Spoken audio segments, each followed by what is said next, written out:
Hi po, ako po si Lloyd, ang operator ng Crayons DTF dito sa Taytay Branch.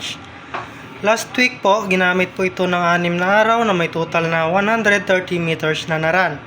As of today po, wala naman po kaming in-house order. Ito naman po yung aking printer head. Dito naman po yung capping. Next po, head clean. Press lang natin yung clean.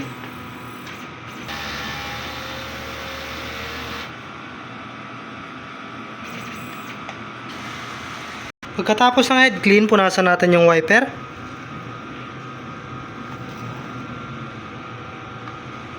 Ganon din po yung capping. Next po, nozzle test. Pindutin lang natin yung test.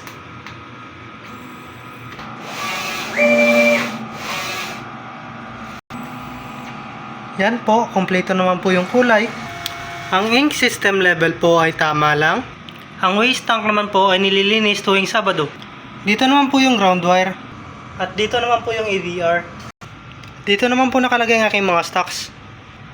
Ito po yung para sa in-use supplies. Dito naman po yung sa unused. Yan po, tama lang po sa same way. Dito naman po yung powder tsaka cleaning solution. Dito naman po yung film. Dito naman po yung aking production log. Yan po, updated naman po.